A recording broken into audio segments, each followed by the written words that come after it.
Well, welcome again. We have launched a second question during this short coffee break. The question was, how interested would you be in contributing data to the open data repository? And the answers, most of the answers have gone from 3 to 5, being 1 less interested and 5 very interested. So most of the audience could be interested in contributing to this share and open data repository. Thank you very much. And we are going to move on with the next presentations. Hilda, I see you there. So I give you the floor again. Thank you.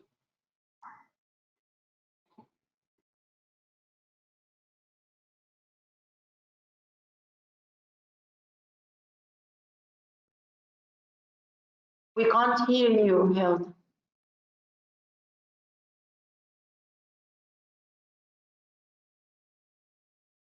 So, hello again. Sorry that I messed up with the technology. I hope that you are ready for another invigorating session here. We have two topics, and I would like to welcome the speakers. And I will introduce the two first speakers because they are in this twin presentation setup, and then wait with you, Sinead, and Andrea to immediately before your presentations. So the first topic here is on educational guidelines, both from the TInnGO Project and from the DIAMOND, and it's with Lazaros Tzampazis from the TInnGO Project and with Wafaa Saleh from the DIAMOND Project. And Lazaros is a civil engineer and regional development consultant. He has been involved in civil engineering projects, designing highways, drainage, and infrastructure projects. And for the past 2 years, he has been involved in deliverable sustainable urban mobility plans, SUMS, for different municipalities around Greece. And he also takes part in several studies related to the transport field and is now part of the TInnGO Project. And Wafaa Saleh, who you know from the start of this conference, is professor at Edinburgh Napier University, professor of transport engineering, and the chair of the International Committee of the Travel Demand Management, which is hosting this symposium. She is a member of the Scientific Committee of International Symposium of Transportation Reliability, and the author and co-author of over 150 publications in all types of national, international journals and conferences. Wafaa is a chartered engineer with over 30 years experience in teaching, research, and practice. And the main focus of her research interest includes travel demand management, modeling travel behavior, accident analysis, and investigations of transport and the environment, and traffic engineering. And she is also currently a visiting professor in Riyadh. Welcome to both of you, and I will give the word to Lazaros, who is the first speaker. Please, Lazaros, you have 10 minutes.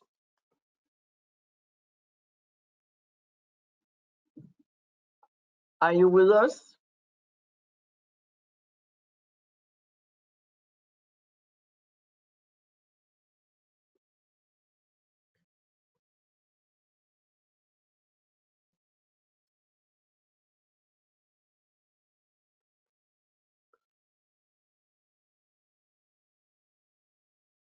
Okay, thank you, Hilda.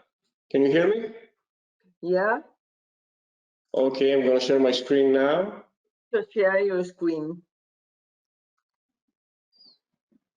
Yeah. Okay, hello everyone. So we're going to talk about the educational guidelines. So we have developed a training material in the context of TInnGO. So this presentation contains an overview of this material. I'm going to introduce you to the modules and what they contain, and also in the final part, we're going to see together some interactive examples from the material. Now, the purpose of this material was to develop a one-stop shop material that related to gender and diversity in smart mobility. What we've done is we've summarized the current status in smart mobility. We also present the main challenges and barriers. We highlight best practices, case studies, and examples in order for the reader to gain a deeper understanding. We also demonstrate tools to promote gender and diversity in the transport field. And we conclude with recommendations and suggestions depending on the content of the module, of each module. The material aims policymakers, employees, and employers in the transport sector. The material is quite interactive with graphs and quiz to be more engaging for the reader. Now, the modules are the ones seen in this slide. We've got an introductory part. We've got a gender smart mobility module. The next module is on methods and tools to measure gender issues around intersectional analysis. We've got a module on responsible research, on employment, on education, a module on evaluation methods, and a module on the GADAPs. So let's go through them. So the first, the introductory part, has to do with the project scopes and its components. So we take a look at our umbrella, the observatory. We've got links to the website, to the data collections, the data repository, to the open innovation platform where one can see design ideas, discussions, initiatives, etc. We also introduce the reader to concepts such as gender, diversity, and smart mobility. And we also display information on the hubs, the national hubs, who contributed to TInnGO and in what way, so one can get a general idea on these issues.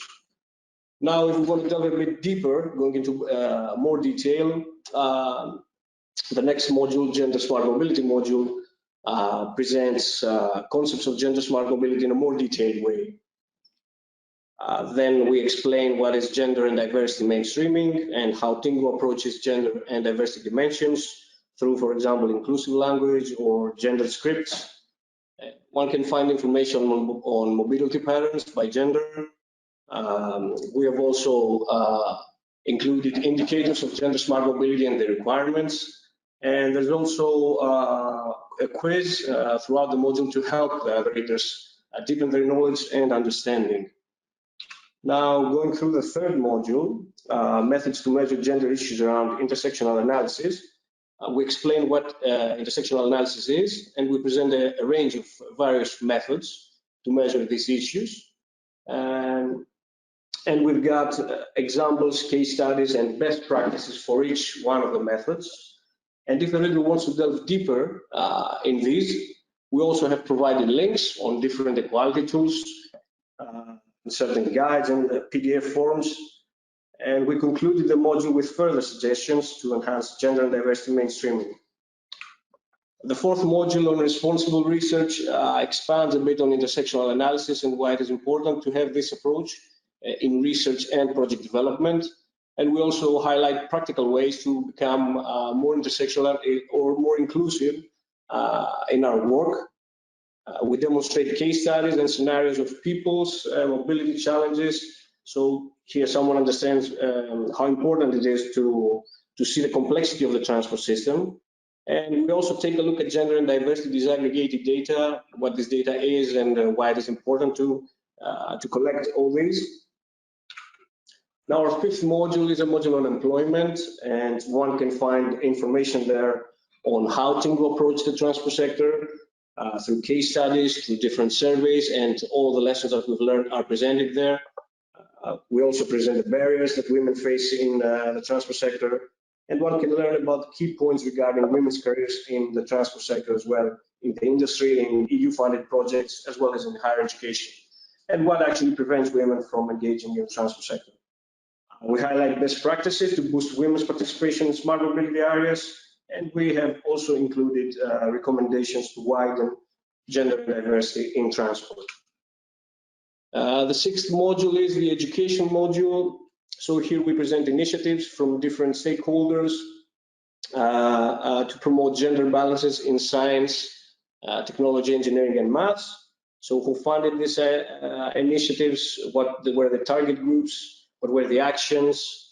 We also present good practices from project partner countries to draw women in STEM, such as different events, workshops, projects, etc. Statistics are also displayed regarding different levels and areas of education. And we have examined sectors like cybersecurity, the financial sector, and the transport sector, and we have transferred this knowledge to the academic part. The module concludes with recommendation to reduce gender and diversity gaps in education. Our next module is the evaluation methods module. So here we define evaluation and ways to evaluate smart mobility projects, and we explain the reasons we need evaluation. We introduce the logic model and take it to the context of gender smart mobility, and we also give practical examples for the readers to get familiar with gender smart indicators. Our last module is the module on Gender and Diversity Action Plan, the GADAP. So here we're expanding the strategy of a gender action plan, and we give a stronger focus on diversity as well. We introduce perspectives on gender and diversity in the field of transport and mobility. This module also includes the methodology of a GADAP and also practical examples of conducting a gender and diversity action plan. Now, these were all the modules, and let's move on to see some interactive examples from different modules. So, for example, here we've got what is known as inclusive language. So we've got examples of gender bias that we use in language. For example, if we say man or manhood, if someone clicks on that, how could we rephrase that? We could say people or human beings or humankind. What about businessmen? We could say business people or representatives, and we've got different words that could be rephrased. For example, chairman, layman, guys. So if we click on all these, we see the rephrase on the right. So this is one part of the of one module. Here, for example, we can see part of module 3. So we have different examples from European countries that have used tools and measures to promote gender equality and diversity. For example, we've got the yellow marked countries that one can click on. So if we click on Sweden, for example, we've got Edinburgh, we've got Malmö, what they did. Let's go to Edinburgh. So here we see a brief description on a tool for social impact analysis. If someone wants to delve deeper into this tool, one can click here, and so he or she is being transmitted to the directed actually to the guide. So this guide is downloadable, or we can go actually to Malmö to see how what Malmö did, and how the Swedish government approached the whole gender equality area from 2011 to 2019. If we go back to the map, we see that now Sweden has become grey, and we can choose between all the other countries.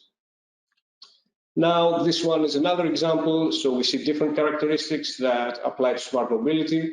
We've got all these bubbles here, and if we hover over all the bubbles, we get information on all these. So, for example, if we see marital status, we see how marital status influences the transport sector and mobility. If we go to occupation, we see how occupation impacts mobility, or gender identity, we see information on that. So we have like 22 options to choose from and see and get information on that. And the final slide is a scenario that we can find on module 4. So we've got the characteristics of a person and an imaginary scenario that could be real. And we're asking the reader to sit and to think which aspects of this person's identity might impede her mobility. So we've got the choices here. One can think and can actually click on it to see if these characteristics might impede the mobility. One gets the answers here and can get a deeper understanding on all this, the complexity of the transport system. So this has been my presentation. Thanks a lot, Lazaros, and you were completely on time, I must say. Okay. Thank you very much. And this was actually the first time I saw the entire educational tool here. I think it's fascinating. I hope that the audience also thinks that. And next we will go to you, Vale, and please, the word is yours.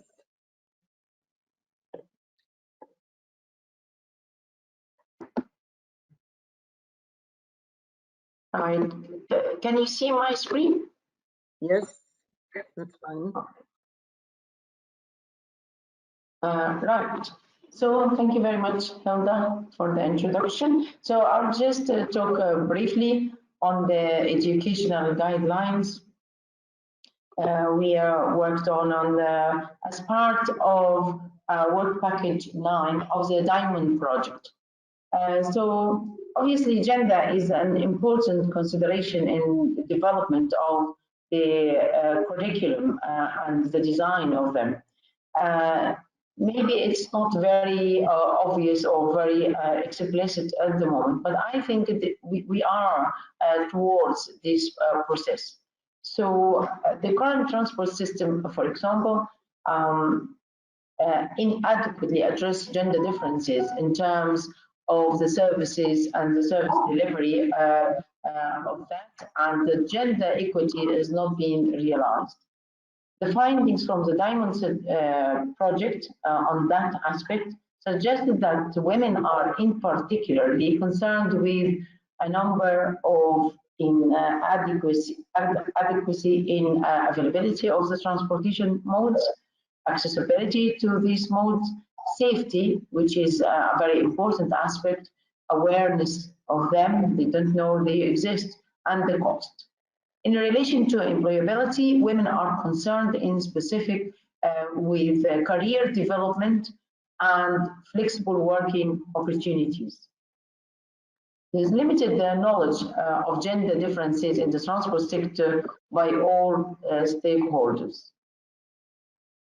Regarding the educational curriculum design guidelines, in order to fill in this knowledge gap, the Diamond project is developing curriculum design guidelines to provide a roadmap for adaptation for the adaptation. Sorry, something went wrong. For the adaptation of the findings of the project. The guidelines will be distributed amongst the European training and educational centers. Their key aim is to develop a new level of curriculum design guidelines to deliver excellence in terms of gender gap in the transport sector for educational institutions and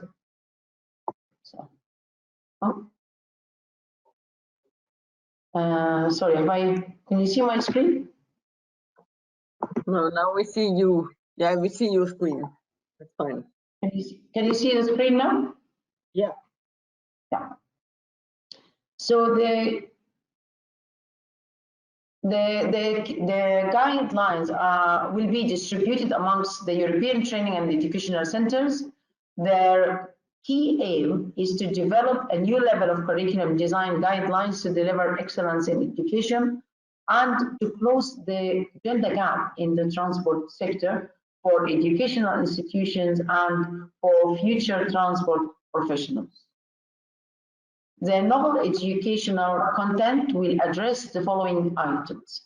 How technologies should adapt to women's needs. We've found out, we've seen over the past couple of 2.5 days that there is an issue about technologies and the adaptation of women to use the technologies and how most of the technologies are developed and prepared mainly with the man in mind. How to match job opportunities with women motivations, talents, and needs. Also, how to design job characteristics and disseminate to attract women. How to carry out HR processes to avoid bias and discrimination, and cover psychology aspects in the different stages of employment, including getting into education, workforce, job recruitments, retention, progression in jobs, etc. I mean, quite often we hear about all these factors and the aspects, and women, for example, even if they are similarly qualified for the job, there could be disadvantage for being married or for having children. If they have a sabbatical year to go like for childcare or something, when they get back, they will be like maybe not very sure, not very confident about getting back to the job. They might need special training. They might also be a little bit behind in terms of promotion, etc. So all these aspects need to be identified and addressed, and appropriate measures to be put in place in order to minimize the negative impact of these issues. Quite often we hear about women, for example, gone for a year maternity and then came back not able to face the job and the requirements of the job, and ends up leaving her job. So these are the kind of things we ought to pay attention to and look at what are the measures that could be put in place to avoid this situation. Future skills needed for job positions. It is very well known in engineering and sciences that the top jobs, for example, are mostly held by men, and maybe there are skills needed or specific training needed for women to be equal in getting and holding these jobs or maintaining them, or the job specification could be looked at in terms of even those who prepare the job specifications should be designed with equality in mind. How to design transport services to meet women's requirements and expectations and improve their access to transportation and jobs, which is very important. The target beneficiaries of these educational curriculum design guidelines will be the EU universities, training centers offering undergraduate and postgraduate studies, in-company and occupational training on transport technologies and management. The expected outcome of the guidelines is an increased readiness of transport system and educational courses for gender inclusion based on a better understanding of women's needs and challenges. I think at the end, I'll just say that I think we are on the right track. Maybe things are happening a little bit slowly or not as fast as we would like to be or to see. But I think it is good that there is a much more awareness at the moment of the gender inequalities and the need for these. Quite often we find that like some jobs specifically appoint women just to tick the boxes, and that in itself is a recognition of the need of having an equal system prepared beforehand and during the process to appoint to have equal opportunities in place. So I think we are on the right track. Things happening a little bit slow, but it's like the churn when you're making cheese from the milk. Things happen slowly, but slow and sure, as we say. So hopefully we will progress in that direction. And I think if there's any more time left in my time allocation, I would be happy to get in a discussion or answer any questions you have. Thank you very much.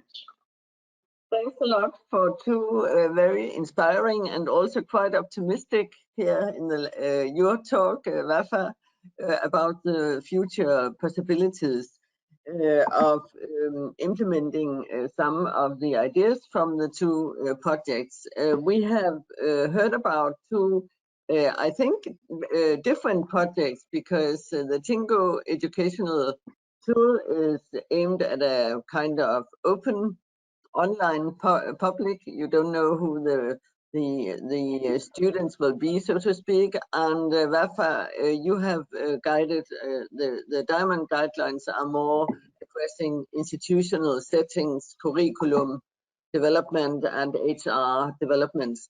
And I don't know whether I could take the liberty now of opening the floor for 5 minutes discussion, because I see the two last papers we have here. They are a bit different. They have a different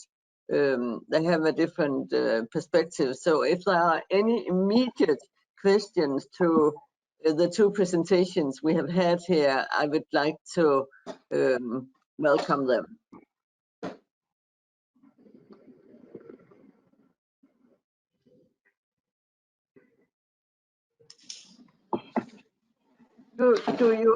Could I ask you two then, as participants here, do you have any comments on each other's, on the TInnGO and the Diamond guidelines? Do you have any thoughts or comments on the presentation? I have a question for Lazaros, if I may. Yes, of course. Please. Well, thank you very much. I found your presentations very interesting. Could you just elaborate a bit on how did you use a logic model in that context? What data you used, and what did you do about? Yeah, well, to be honest, this is currently being examined once more, the logic model. So I'm not very aware of this on this part. Right. Yeah, but what was prediction? What were you predicting, just in general, without getting into the details of that? Excuse me, can you again say that, because I didn't understand you? What were you in the logic model? You use it to make a prediction, yeah? Well, what are the probabilities of? So was it you're feeding the model with the data you collected, for example, and then to predict the future scenarios, for example, yeah? Yeah, we'll get some inputs and some outputs and some outcomes. Yeah. And why the logic model? Because I thought there might be some correlation between the options here. That's why I'm asking, because the logic model is not the best model to use when you suspect a correlation between the options available. And I thought there might be some correlation there. So I just wondered why the logic model, or was it just testing, for example, as well as other models? This was actually proposed by all the hubs. So because the material was co-developed, the experts in this part did propose to work on the logic model. So I think there are experts that know the whole process inside out on this model. Okay, I'm not an expert on how this works and the details. We can discuss that later, of course. Yeah, but it's very interesting. Yeah. I have been involved in many of the chapters of the educational model, or material, but not on this logic thing. So I will keep outside. But I would like to ask you, Wafaa, how do you plan to distribute the guidelines? I mean, you have worked up these guidelines. How do you plan to approach these institutions, etc., etc.? Yeah, so as I said, I mean, the idea is to make these guidelines and recommendations available for the EU universities through, for example, dissemination activities, events, such like this one, and also via other conferences with other, even in other projects where we're not involved in, but we can contribute to them. Also, publications. Obviously, when we make publications, that is a means of dissemination. Also, once we have something reasonable, I think the gender inequality is a very growing up subject, and there's a very hot topic on the political and social agenda. So I think once you have some good recommendations in that direction, it will be looked at and quickly and acquired. So hopefully, as I said, it will be not a very fast process, but hopefully we will get there. It's like the churn, you know, when we make the cheese, you keep at it. So you have to be patient and keeping at it to do full dissemination. Yeah. Yeah. Hilda, you are a quarter of an hour behind schedule. Do you know this?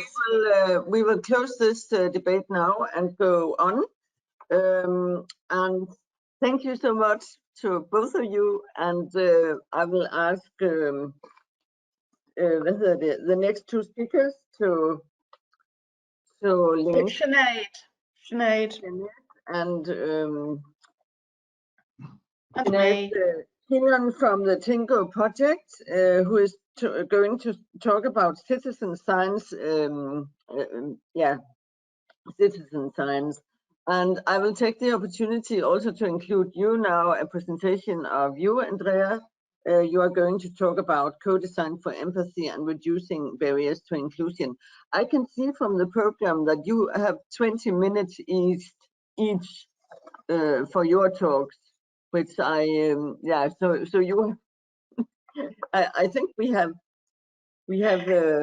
I won't need that, and also the title of my talk is still wrong, but we'll address that when we get onto it. But then we will catch up on the time, I guess, if you have planned for 10 minutes. Now I need to find my papers again.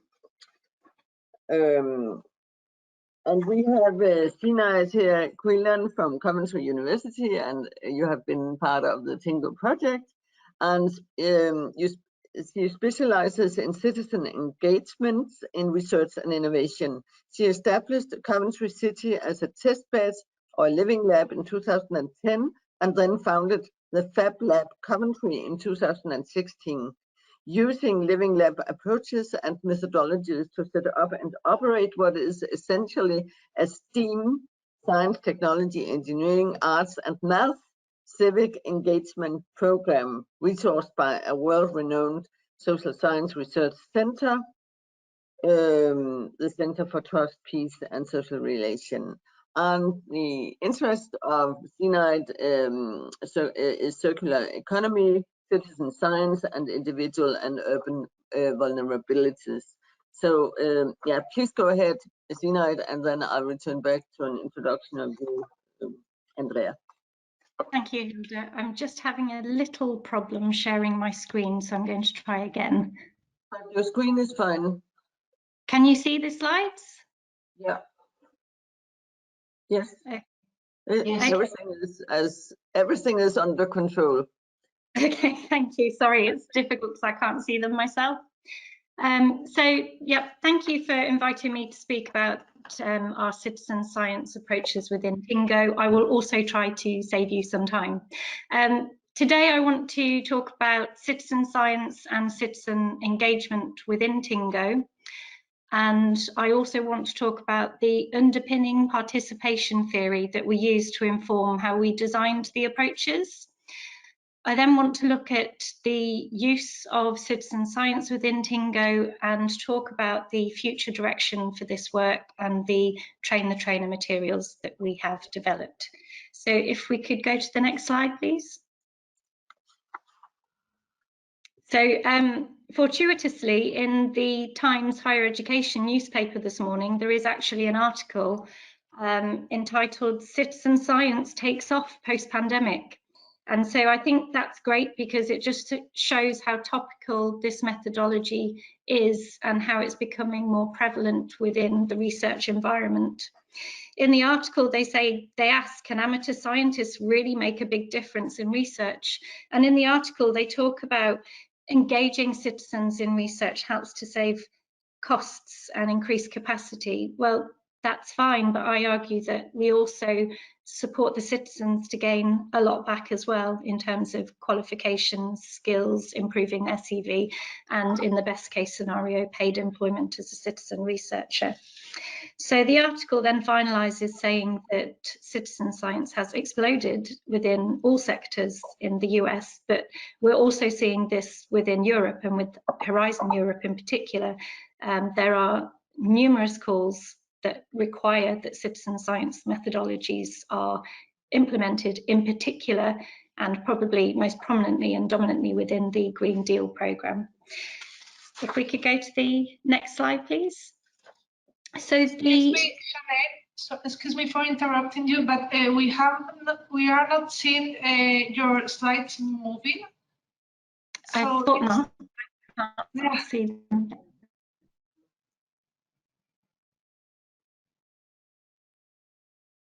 Can you change your slides from your computer? To have another invitation of my screen. Yeah, you are Yes, sharing. they are.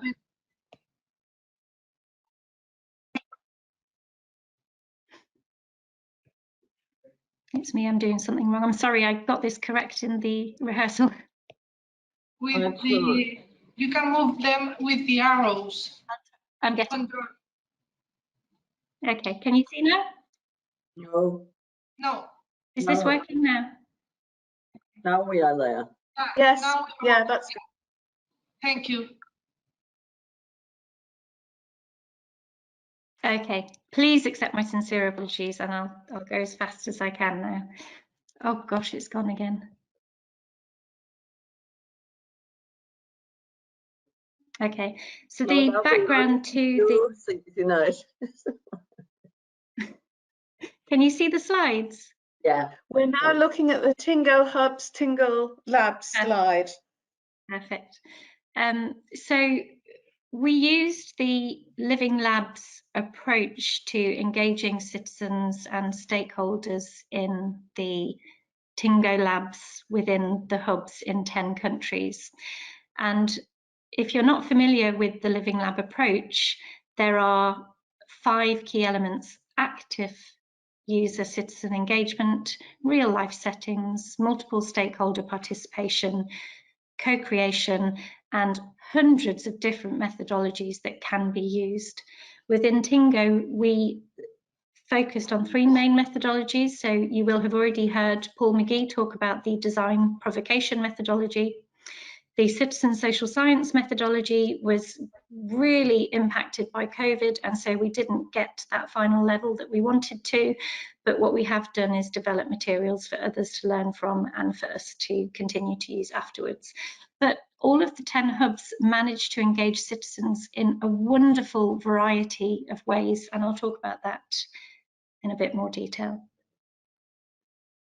Okay, so just to explain a bit more about the TInnGO specific approach, TInnGO aim to ensure that future transport and mobility education, policy, services and products take into account and reflect the needs of all members of society. So within TInnGO, we thought that citizen engagement and citizen social science was a fantastic way that we could achieve this, because it helps us to view transport through the lens of wider societal issues.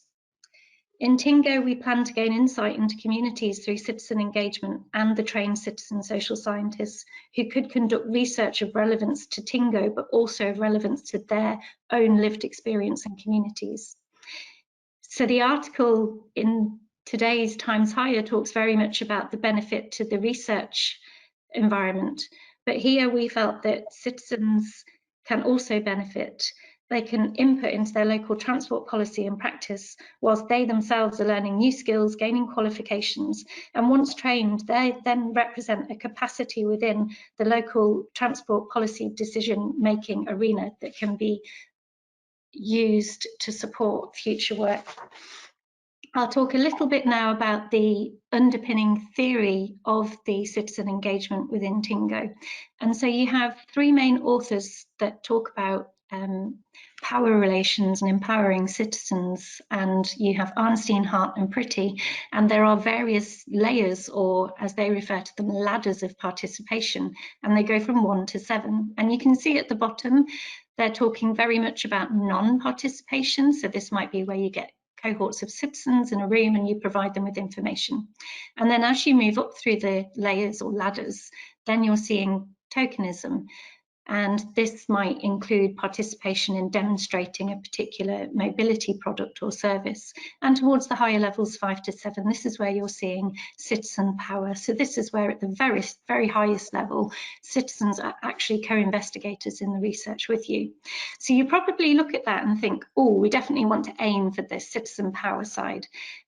Within TInnGO, we don't think so actually. And we feel that you can go beyond Arnstein's ladder towards more of a mosaic of participation. And in TInnGO, we felt that what was the most important is that we had various tools, approaches and mechanisms for citizens to engage at all levels, and that all levels are actually valuable because you are getting that citizen and stakeholder point of view. So for us, it's not just about citizen empowerment, it's more about how within TInnGO and within the hubs, we could create this mosaic with multiple connections and tools and infrastructure that all helps improve the dialogue between citizens and local transport providers and policymakers. So we didn't achieve the level 4 to the extent we had hoped because of COVID, but still the 10 hubs were able to achieve a huge amount and actually had to become more creative and try new methodologies as a result. So we had levels 1 to 4 in terms of how engaged citizens and stakeholders could be. And remember, when I mentioned the ladders of participation, those highest levels are really expensive and really resource intensive. And so level 1 is fairly low level in terms of resources, and for us that's where we involve the hubs in communicating with their citizens and stakeholders and translating those challenges back to, in this instance, the TInnGO design team. If we wanted to take that a step further, then you go to level 2, where the concept designs are co-created with the hubs. They were then uploaded onto the TInnGO Open Innovation platform, and on that platform individuals and stakeholders can continue to engage with those designs. In level 3, this is where you see the hubs are actively engaging citizen scientists and stakeholders in co-creating new mobility solutions, but also in coming up with new and varied ways of getting stakeholders' input. Level 4 is the optimum, and we will continue this beyond TInnGO, and this is where we have created a citizen social science training programme with a digital badge, and we have also created a train the trainer programme so that other organisations could implement this as a methodology if they wish. To bring it to life, this is an example of how we implemented level 1. So remember, we were in lockdown, we were already gutted that we couldn't implement all the exciting plans to engage citizens, but we found a way around it. We used Mural, an online whiteboard, as a tool to bring to life some of the challenges that each of the hub citizens and stakeholders were facing, and then we were able to interact with those challenges and come up with some design ideas and provocations, as you can see there. At level 2 is where we go a step further, and here is the TInnGO website with the Open Innovation Platform ideas section, and this is where you see all of the design provocations, and this is where individuals and stakeholders can engage with those design provocations and potential solutions. At level 3, you can see in Paris, for example, where they worked with L'Oreal and an NGO to engage citizens in a dialogue about anxiety and fears on the Paris metro. And then in the bottom right-hand corner is an example of exploratory walks which have been implemented in Paris and will be implemented in Coventry this week, because following COVID, we finally got ethical approval. But this is where you're engaging citizens in being interviewed in a very informal way, perhaps taking photos and talking about the infrastructure around them and the mobility solutions that they're encountering on the way. Finally, to finish up, I'm going to talk to you about level 4, which we achieved to a lesser degree than we had planned, but we're hoping this will continue beyond the project. So in TInnGO, we wanted to look at citizen social science because TInnGO wanted to include all parts of society, and so for us, we were very interested in individuals' lived experience. So you can have citizen science in terms of mass data collection, an example of which is the Christmas bird count every year. But here we are interested in citizen social science, also known by many other names: community participatory action research or peer research. Our training is underpinned by the 10 principles of citizen science, which you can find on the European Citizen Science Association, and that is very much about a win-win both for the researcher and for the citizen scientists, ensuring that appropriate methodology is used, that no one feels alienated, and that most importantly, the information coming from the citizen is fed back to them and is used more widely. So why do we need citizen science? And there is a lot of criticism in citizen science, as the article at the beginning talked about. Well, we have an imperfect society, we don't know enough. Academic, expert or traditional research isn't enough. The people closest to community issues are the best place to investigate them, and access can be an issue for researchers. More research, different research can only lead to better understanding, and if you bring more people into researching social issues, then you have more people that are able and willing to change them. So our view when we were developing the materials is that research is fantastic, but we need lots everywhere. Social scientists are amazing, but sometimes they can overcomplicate things. And an example that we use in our training is the use of terminology such as ontology and epistemology. But citizen social science can overcome some of these barriers and can make research more accessible, in particular to stakeholders and policymakers. So finally, I'm just going to give you a bit of an overview of the lesson plans and assessment criteria for the training. So the training is about supporting citizens to gain the skills they need to understand what citizen social science is, to understand different types of research methods that can be applied, to understand ethical and data management issues, to be able to design their own peer research project, to then be able to carry out that project, and then to be able to feed back their results in a meaningful way. When we train citizen social scientists, we expect them to undertake all of the learning, and I can see I've lost my screen. The training is available and it's on the TInnGO website if anybody would be interested. I'm not going anywhere as well, so if anyone is interested to learn a bit more, please do contact me, and I'll leave it there. Thank you. Thanks a lot, Sinead, for very fine and also keeping to the time. Thank you. And we will go on with, or I will give the word to Andree Woodcock now from Coventry University. And you have seen, I think most of us have seen you several times, Andree. But Andree is a professor at the Faculty of Arts and Humanities at Coventry University and has been an active partner in several European Union projects for the last 20 years or so. And more lately, you have been coordinating the three, I think the TInnGO project is the third project you are coordinating, which is really impressive. And you recently completed awards include, you have got, include the UK Global Network funded project. That's a new project, I guess, looking at gender transport priority in LME. You have to explain that. I mean, you use all these abbreviations, but anyway, welcome, Andree. Looking forward to hear your talk on co-design for empathy and reducing barriers for inclusion. Is that the correct title? No, of course it isn't. Oh, okay. So don't worry. I don't think you can see my screen, so I don't know what's happening here because it worked yesterday. We can see it. No, you can see me. No, we can see the screen. Can you? Oh, okay. Oh, this is very odd, isn't it? Yeah, it is. Okay. Yeah, here we are. Right, let's hope then that this goes forward. Yeah, I'm not quite sure what's happening. I must apologise to our audience. Things seem to not work the same today as they did yesterday. So thank you. You do know me. I'm the PI of the TInnGO Project, and I work at Coventry University in the UK.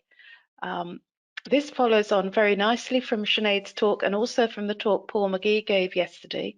And the title is Opportunities Provided by Design for Meaningful Engagement with Diverse Groups, the Role of Design Provocations. So we're back in the field of design. And what I'd like to do in this very brief talk, and it will be very brief, I wish I could see my slides, is thinking about how design thinking can provoke awareness of the issues of diverse users of transport systems. So the presentation draws on the experience of the TInnGO team in the UK and the students that they worked with on developing over 50 design provocations and 100 pre-concept designs to stimulate discussion on how to create gender and diverse smart mobility. Oh, sorry. This is very strange, isn't it? Right. Sorry. As you can see from this screen, we can see some of the design provocations that have been developed by some of our student designers. And we worked with undergraduate design interns who joined us on a placement with the promise that they would be able to travel around Europe visiting the TInnGO ID labs. Obviously, this didn't happen within the lifetime of the project, and they weren't even in Coventry. So they were in Spain, Malaysia, India as well. So we were co-located from them as well. And Paul has talked about the value that the designers have experienced through working with us on the project. And this is really important because we're trying to train designers of the future. These are the people who will be designing the vehicles that are on our roads. If they don't understand the needs for gender and diversity smart mobility, we're going to be unstuck. So getting them to have empathic awareness is key. Getting them to not be afraid of talking to users or trying to dig a little bit deeper is key to this as well. We're all designers. So this was a concept that we needed to put across to our TInnGO team, who a lot of them are engineers and social scientists, but we all have we are all designers in some way. We can all empathize, we can always all have ideas. Maybe they're not, we can't visualize these properly, but we can all start to talk about them, define what we mean, ideate, prototype and test things. So we're all part of this circle. And just because some designers have design training doesn't mean to say that we don't have ideas and worthwhile ideas. In my opening talk, I discussed gender transport poverty as being a wicked problem, one that's difficult or impossible to solve because of incomplete, contradictory and changing requirements that are often difficult to recognise. And design thinking is a way of tackling these wicked problems. I know designers may find it hard to do this, but once they get the idea that things are related to each other, they get the idea that they need to empathize, they can start to work on more appropriate solutions and address the wicked problems that we have. And transport doesn't stand alone. We have to think about it in terms of intersectionality and the effect that any transport system will have on any person using it, but also on the wider issues as well that might come to bear when designing transport. So I've been talking about design provocation, and if you've had the opportunity to look at the Open Innovation platform, you will see the design provocations that we've put up there. So We've coined the term design provocation. It's a visual design response to a comment, design brief, or idea. It can be a sketch, it can be a storyboard, it can be a more formal and well articulated design response, but it isn't the final version of what we want to design. It's a visual exploration of an idea, of a concept, or maybe be of a problem. And because it's a visual early exploration, it may show where the designers or people haven't actually articulated their problem properly. So it's a way of exploring and engaging people in deeper conversations. It's a less than perfect solution. And if you go on the Open Innovation platform, it may raise a tension within you. You may think, that's not right. Well, that doesn't fit in with my situation. And that's what we want to do. We want to find new ways of opening debate with people. So tension causes consternation, surprise. It may even cause some delight, but it can be resolved through engagement. And in this case, the engagement leads to new knowledge, understanding, and reframing of the question. And engagement in this case is mediated by and through design, rather than other methods such as surveys. Surveys are great, collecting data is great, but it doesn't give you great insights into the lived experience. And it is that we need to get on board. We need to understand what it's like to be isolated, what it's like to be stuck on a platform, not being able to find a way out, find a way onto the level surface. You're stuck underground. How do you get out if you're in a wheelchair and you only have steps and lifts that don't work? What does that actually mean? And if people can understand what that means for somebody, then they might start to design for it. So this is what we should have done. So our methodology pre-COVID and through this process is we were supposed to work in all our hubs face with end users from the vulnerable and excluded communities. Here we can see examples of when we did invite older people into the design studio to co-design with our students. And here we have an exchange of designs, ideas, models, prototypes, sketches, and engagement, talking, conversations with the older people through those designs. And here both groups benefited. So the students benefited by getting first-hand feedback on what they were doing, by understanding more about the situation of the older people and what they liked and disliked. But the older people themselves felt someone was taking notice and they could get their views across in ways that they hadn't done before. And we expected to replicate this approach in all of the hubs throughout the project. Unfortunately, along came COVID, and this coincided right when we were going to do this work. So instead of going out to the hubs and the hubs going out to the community, the hubs provided design ideas or problems, and they put these forward on the Open Innovation platform or maybe using Teams. No, Mural, as Sinead has commented already. These were discussed with our design manager, Paul McGee, and some of the briefs were assigned to the student interns. From this, we had critical design reviews over Teams every week with the designers. The design provocations are the final, represent the stage to which the designers had reached after maybe a month working on the project. So they're included with a short text describing what they're about. These are then shared with the community on the Open Innovation platform as a discussion platform to generate new insights and design outcomes. And here the discussion and entries are mediated through a visual entity, not through a survey. And I think this is really important and it's something we wanted to explore. So this is the URL for our Open Innovation platform. We are supporting this for several years after the lifetime of the project, so please feel free to contribute to it. It's an open platform for co-creating solutions to mobility problems, and here you can see some of the scooter designs. These were generated when there was the e-scooter trial in Coventry, so they were very much of a time and of a place. So as a positive engagement tool, feedback is non-confrontational and intentionally constructive. Discussion is asynchronous, so it's not an immediate reaction. You can have time to think about it and reflect with others on it. The provocation is the basis for the design discussion, nothing more. I can't actually see the text on any of these.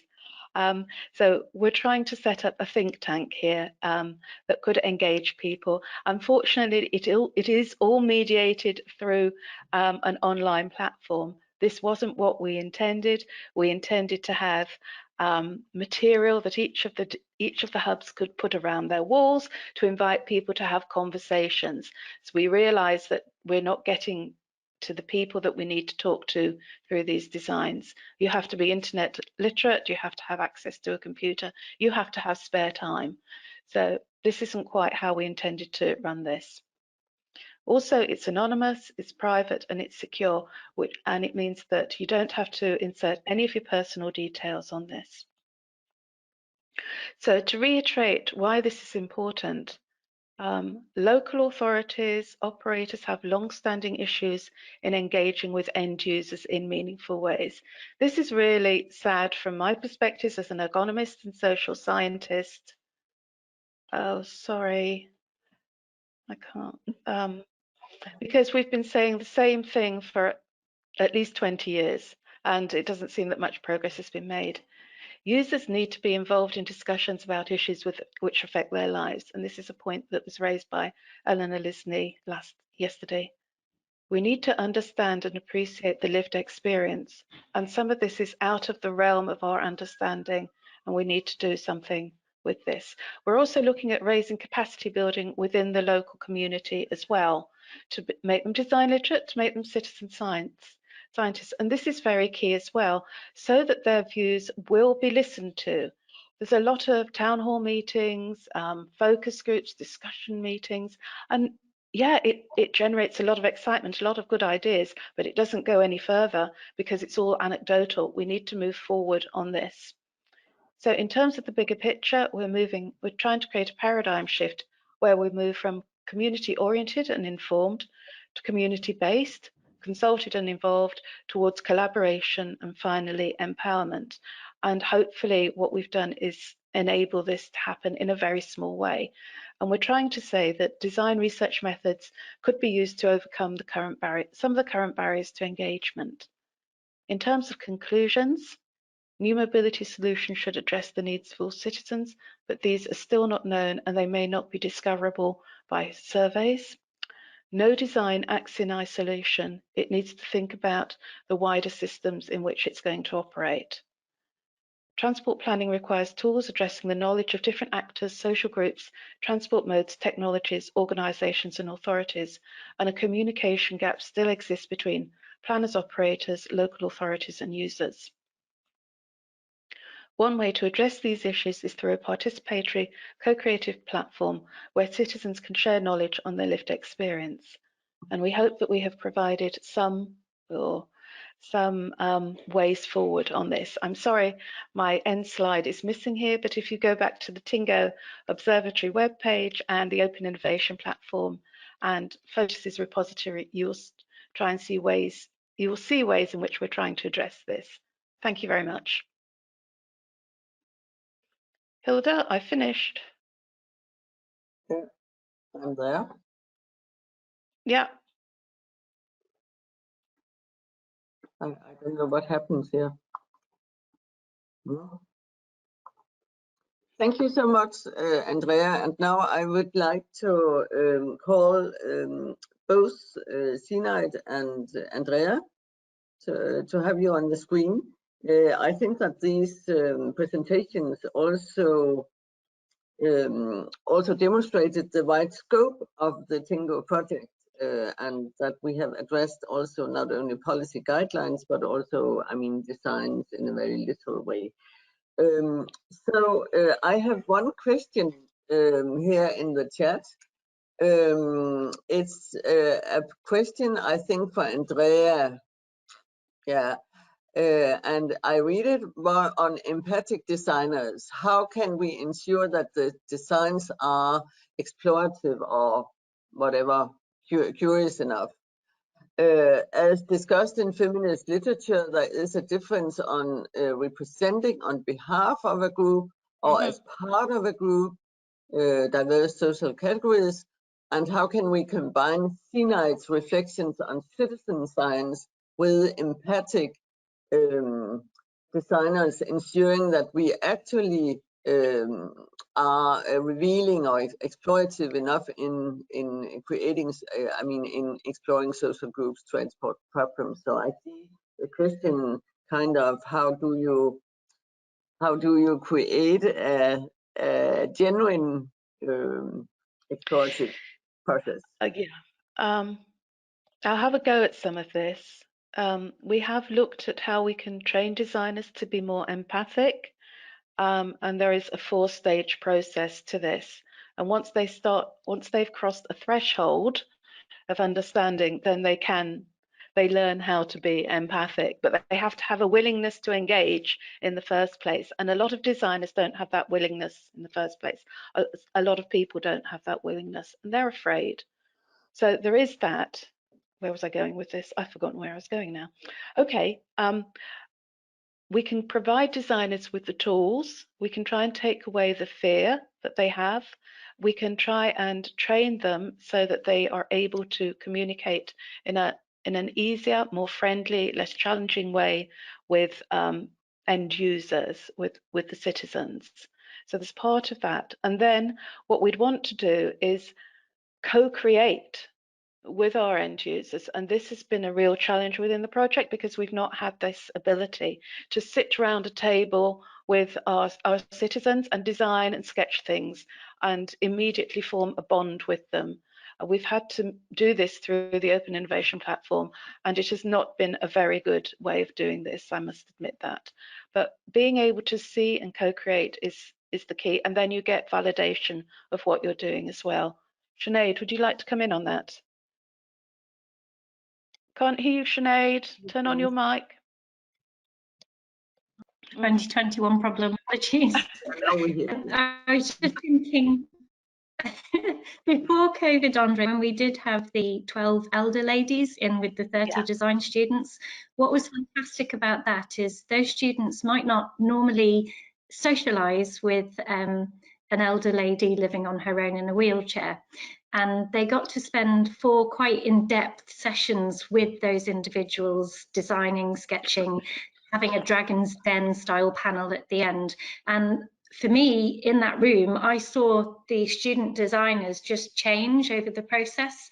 And so I think for me, with the citizen participation background, if you don't know a community, you don't understand how they live their lives. So the more opportunities we can create for designers to interact with different parts of different communities, then the better they'll be able to understand how those individuals live their lives.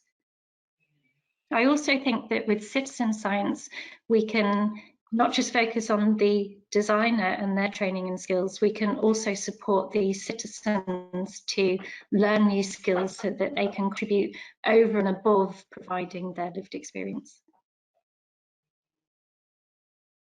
Yeah, I don't have any more questions here. But could I ask you a question from my own experience and where I see a barrier also as a researcher, coming from the research side.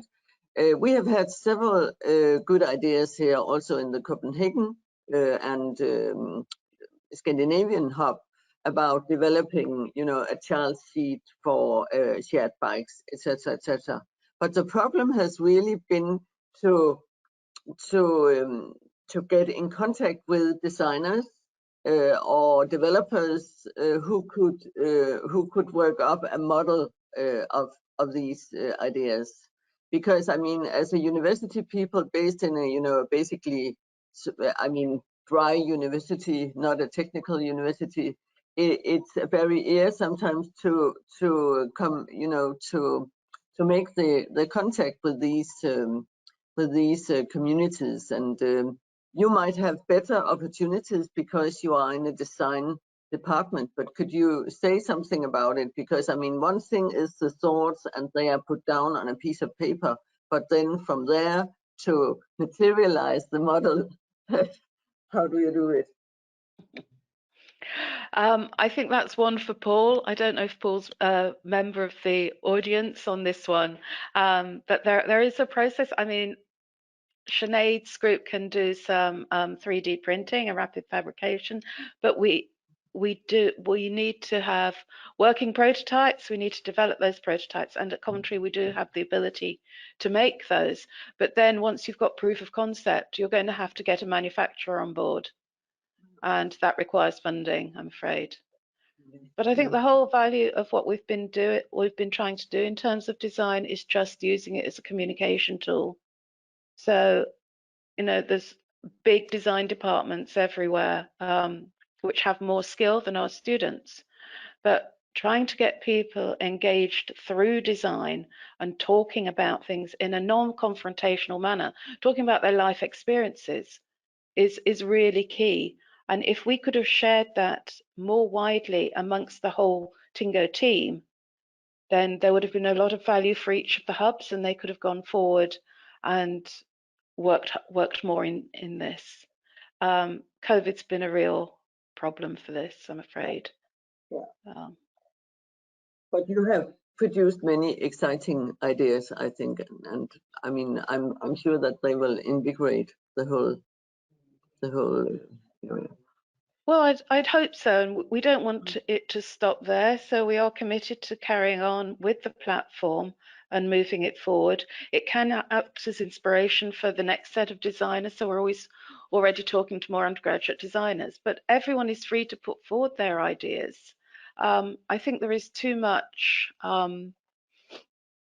lack of sharing amongst the community. I think that people are afraid, especially within design, if they get a good idea, then they're afraid that someone's going to steal it and profit from it. That's really not where we're at in terms of co-creation. Sinead, would you like to say anything about this, because you work a lot with the community? Is there a reticence of people to put forward their ideas? Probably no, I find the opposite. So I have a maker space in a city centre, and we would have engineers from Jaguar come in and mock up prototypes in our messy maker space because they're too nervous to do so within their work environment. Or we manage to get people who are just interested. They might do a mock-up in cardboard, but they're just interested to see where it might go. So I think at the stages we engage with people, which is that very low-level prototyping, we don't see that.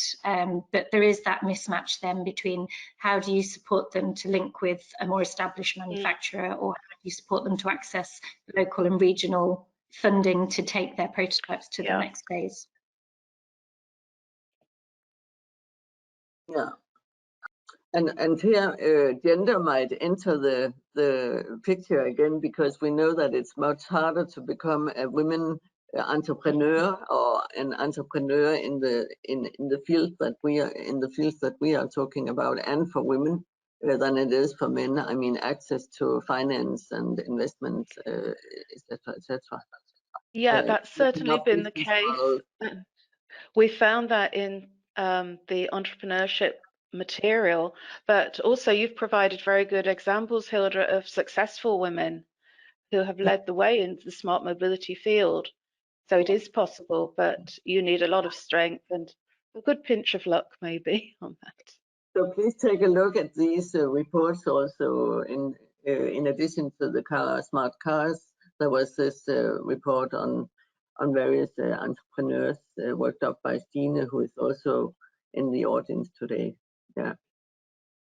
I think the session here, are there any more questions, or do you want to add more to the discussion, Andrea and Sinead?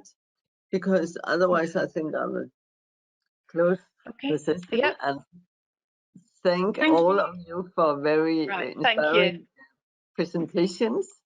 I think that the session here, the entire session, has also been approved to the impact, both the substantial impact, but also the potential impact of the two projects. So I think it has been a great session to be sharing, and yeah, Thanks.